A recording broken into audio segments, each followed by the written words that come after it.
हमेशा घर में एक संगठन बनाओ। अपने परिवार में, अगर परिवार में 2 बच्चे हैं और पति पत्नी 2, माता पिता आपके और हैं तो 6 लोग हैं, सब 3 पीढ़ी तक प्रयास ये करो कि हम 6 लोगों में जो भोजन पकाने वाली रसोईया है, चाहे बेटी बनाए चाहे पत्नी बनाए, उसे छोड़ के, क्योंकि वो तो रसोईया भोजन पका रही है, उसे छोड़ के बाकी के लोग सब इकट्ठे एक थाली सामने लगा के सब और इकट्ठे भोजन करें, उसका कुछ स्वाद ही अलग है। और फिर इकट्ठे बैठ के भजन करें, उस भक्ति का कुछ आनंद ही अलग है। करके देखो, प्रयास करके देखो। 4 लोग भोजन करें, भोजन बहुत स्वाद आता है। किसी अकेले के कोने परस परस के खिलाओ तो भोजन ग्रहण तो कर रहा है, लेकिन वो आनंद स्वाद है। भोजन और भजन ये हमेशा परिवार के साथ बैठे, और ये सब कब हो सकता है? जब हमारे जीवन में सत्संग उतरे। जब तक हमारे जीवन में सत्संग नहीं है तब तक नहीं। सत्संग उतर जाएगा तो हमारा मन जो है शील स्वभाव का हो जाएगा, क्रोध नहीं आएगा। कैसा हो जाएगा? शील। आदमी कहते हैं, लोग कहते थे मैं शील नहीं है बिल्कुल भी। लोग गांव में जैसे किसी की पिटाई करते हैं या किसी को सता रहे हो, व्यर्थ में सताएं, तो लोग क्या कहते हैं? तुम्हें शील नहीं है। व्यर्थ में तो कभी भी कुत्ते को भी मत मारो। कबीरदास जी ने एक दोहा लिखा है उसके लिए कि शीलवंत सबसे बड़ा। इसके अंदर शील है, शीलवंत सबसे बड़ा और सब रत्नन की खान। जब समुद्र मंथन हुआ था उस समय 14 रत्न निकले। देवताओं और दैत्य के बीच में समुद्र मंथन हुआ, उस समय 14 रत्न निकले। श्रीमन रंबा बारुड़ी अमर संख गजराज धनपत्र धनवेद चित्र, एक चित्र के बाद ये 14 रत्नों के नाम है। श्रीमन रंबा बारुड़ी अमर संख गजराज धनपत्र धनवेद चित्र, और एक चित्र के बाद ये 14 रत्न निकले। 14 रत्नों की जो खान है, जो उसकी कोठरी है, वो कहाँ है? जिसके अंदर शील है उसकी खोपड़ी में है। शीलवंत सबसे बड़ा, सब रत्नन की खान। बहुत बड़ी बात है, बड़ा अपने अंतःकरण में उतारने का प्रयास करना कि जिसके अंदर शील है उसके अंदर 14 रत्न, ये बताएगा। और क्या बताया कबीरदास जी ने कि शीलवंत सबसे बड़ा, सब रत्नन की खान, और 3 लोक की संपदा रही शीश में। समझे या नहीं समझे? शीलवंत, जो शील है, जिसके अंदर शील है थोड़ा, शीलवंत सबसे बड़ा, मतलब संसार में वो सबसे बड़ा है। और सब रत्नों की खान, उसके पास सब रत्न पर्याप्त, जो शीलवंत है।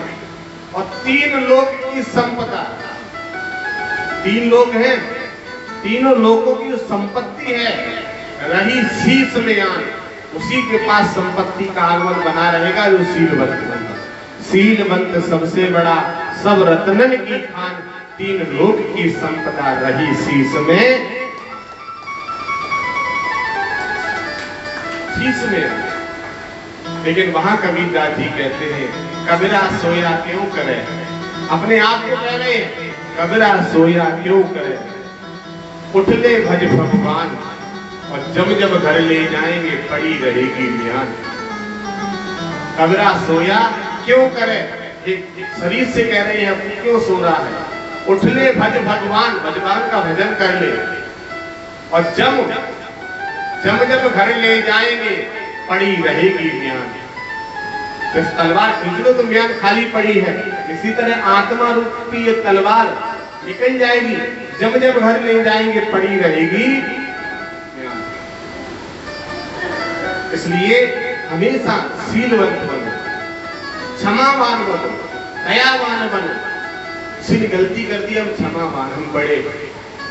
क्षमा बड़न को चाहिए, छोटन को उत्पात, कहा विष्णु का घट गयो भृगु ने मारी। हमारे धाम पर 1 लाख रुपए का किसी बच्चे ने नुकसान कर दिया, 1-1 लाख रुपए।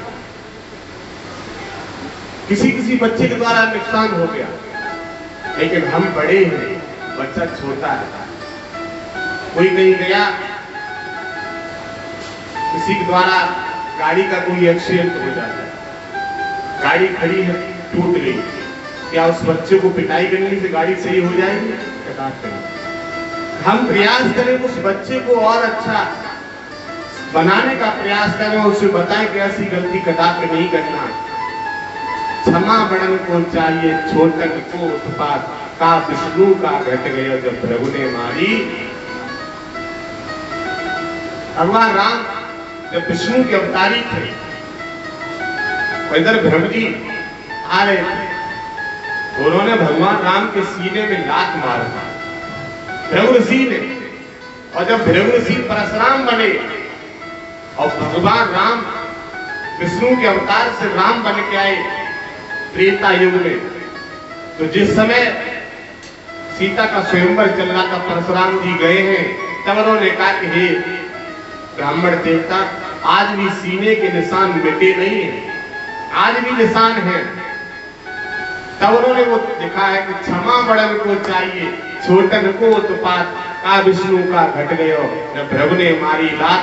लक्ष्मण तो बहुत छोटे हैं, ये तो उत्पात करने में कोई वो नहीं है, आप बड़े हो, आपको क्षमा करना चाहिए, तभी होगी।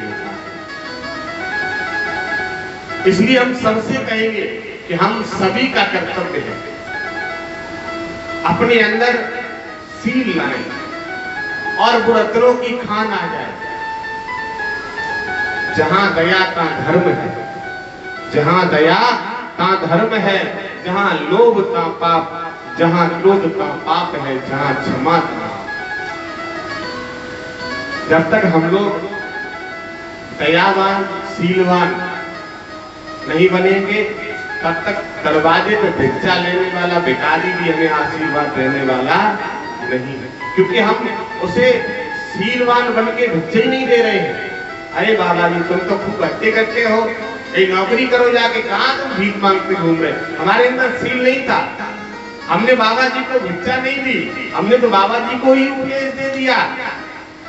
तो दरवाजे पर आए हुए भिक्षा रूप में जो भिखारी है, भिक्षा करने वाले, वो भी हमें आशीर्वाद देके नहीं गए। संत हमारे यहाँ भोजन करने आए, गुरु हमारे यहाँ आए और संत को हम भोजन परस रहे हैं, और उसके बाद कह रहे हैं बाबा जी तुम्हारी खुराक खूब अच्छी, तुम खात खूब। बाबा जी तुम्हारी खुराक खूब अच्छी, खूब खात हो, तो ये क्या है? हमने वो संत को भोजन नहीं, वो हमने आशीर्वाद नहीं ले पाया, हमारे अंदर दया नहीं।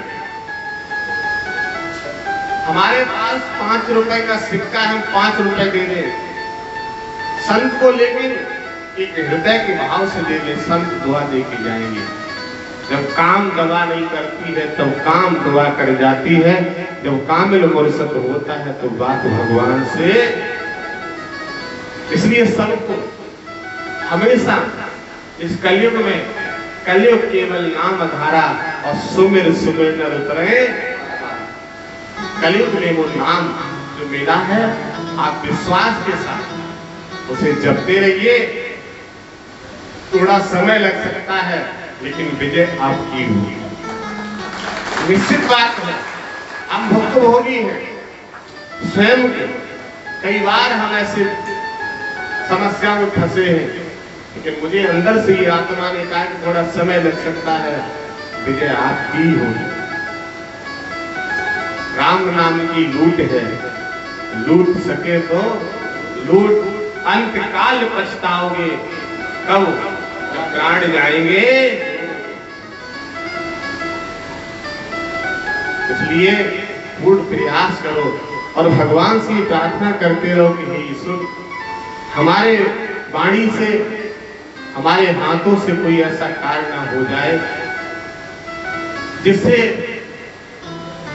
आप नाराज ना हो जाए, हमारे गुरु नाराज ना हो जाए, हमारे आए हुए महात्मा नाराज ना हो जाए, हमारे घर पर भिक्षा करने वाले भिक्षुक नाराज ना हो जाए, हमारे घर पर आया हुआ रिश्तेदार अति है वो नाराज होकर ना चला जाए।